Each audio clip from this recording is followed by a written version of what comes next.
জীবনকে আপনি যত সুন্দর করে উপভোগ করবেন, জীবন ততটাই সুন্দর করে আপনার সামনে উপস্থাপন হবে। আমরা বুঝে না বুঝে অনেক কাজ করি, তাই যে কোনো কাজ করার আগে বুঝে শুনে আমাদেরকে তা করতে হবে। আসসালামু আলাইকুম, সবাই কেমন আছেন? আশা করি আল্লাহর রহমতে সবাই ভালো আছেন। আমিও আপনাদের দোয়ায় আলহামদুলিল্লাহ ভালো আছি। আজকে চলে আসলাম নতুন আরেকটা ভিডিও নিয়ে আমার ভাইয়া আপুদের সাথে শেয়ার করতে। অফ ক্যামেরাতে নাস্তা খেয়ে এখন আমি কার্পেটটা পরিষ্কার করে নিচ্ছি, কারণ ঘর ঝাড়ু দেওয়ার আগে এই কার্পেটটা ঝাড়ু দিয়ে আমি তুলে ফেলবো, তারপর সুন্দর করে ঘরটা ঝাড়ু দিয়ে নেব। আমি প্রতিনিয়ত এই কাজটা করি। আমরা মেয়েরা শীতকাল আসলে এই একটা বাড়তি কাজ সবসময় করে থাকি। তারপরও নিজের ঘরটাকে সুন্দর রাখতে সবসময় চেষ্টা করি পরিষ্কার রাখতে। এই কাজগুলো শেষ করে আমি চলে আসলাম কিচেনে। এখানে আমি অনেকগুলো বাড়তি রুটি বানিয়ে রেখেছি।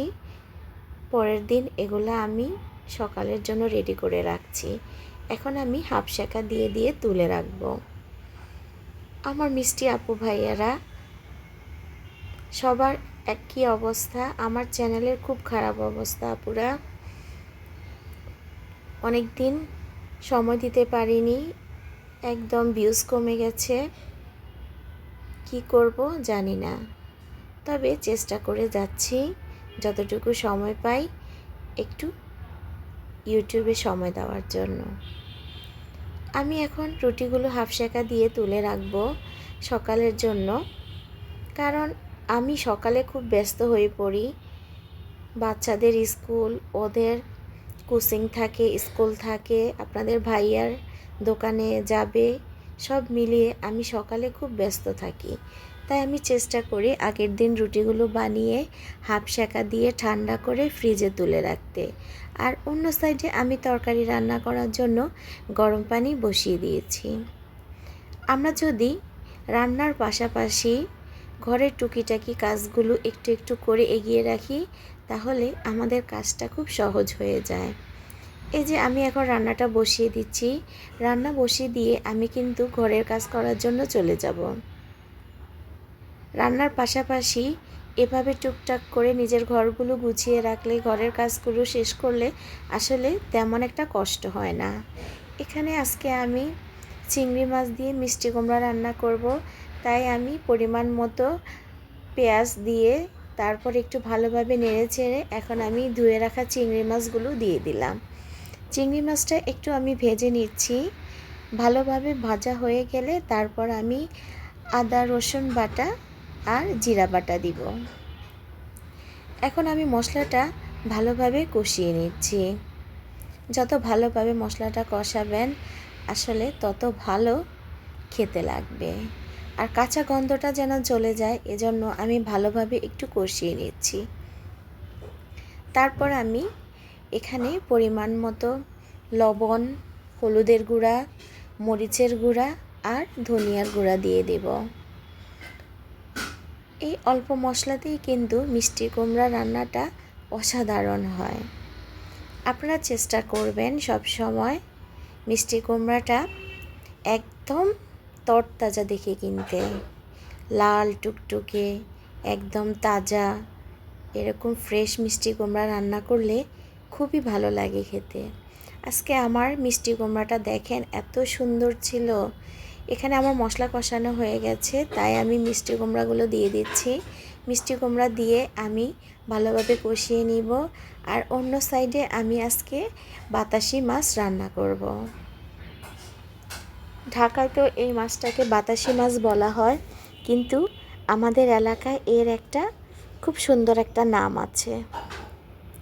আমরা গ্রামে এই মাছটাকে আমাদের এলাকায় বলা হয় আম্বুলিয়া, আর শহরে এটাকে বাতাসি মাছ বলা হয়। যাক, যে অঞ্চলে যেভাবে ডাকে, মাছ কিন্তু একই। এখানে আমি পরিমাণ মতো ফ্রাই প্যানে তেল দিয়ে এখন পেঁয়াজ কুচি আর কাঁচামরিচ কুচি দিয়ে দিয়েছি। ছোটো মাছ কিন্তু হাতে মাখিয়েও রান্না করা যায়, আবার এভাবে কষিয়েও রান্না করা যায়। আজকে আমি এভাবে কষিয়ে রান্না করছি। পেঁয়াজটা ভালোভাবে নেড়ে চেড়ে একটু মিশিয়ে নিচ্ছি। এখন আমি আদা রসুন বাটা আর জিরা বাটা দিব, খুবই অল্প পরিমাণে।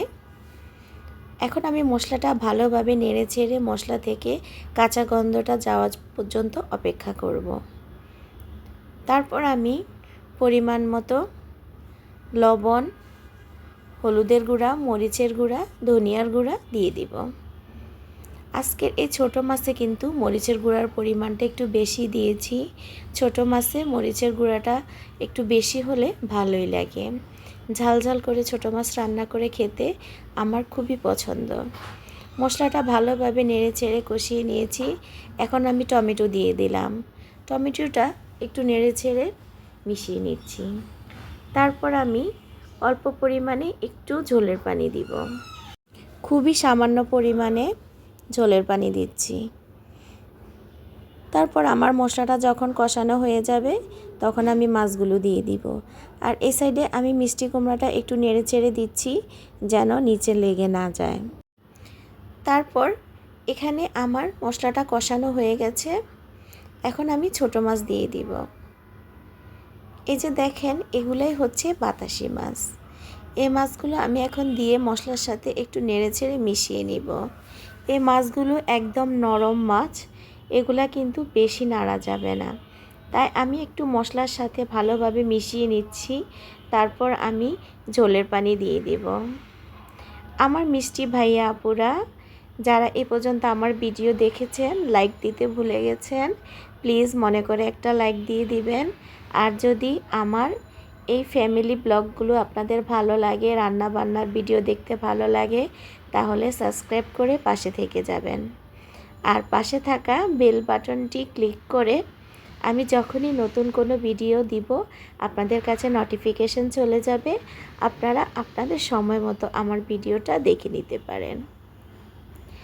আর যদি ভালো লাগে তাহলে একটা শেয়ার করে দিবেন। এই যে দেখেন, আমি ধনেপাতা দিয়ে দিয়েছি। ছোটো মাছে ধনেপাতা না দিলে নাই হয়। আর এই যে হচ্ছে বাতাসি মাছ রান্না করার ফাইনাল লুক। এত মজা হয়েছে, খুব দারুণ হয়েছে খেতে। আর মিষ্টি কুমড়াটাও অনেক মজা হয়েছে। এতক্ষণ যেসব আপু ভাইয়ারা আমার পাশে ছিলেন সবাইকে অসংখ্য ধন্যবাদ। আল্লাহ হাফিজ, আসসালামু আলাইকুম।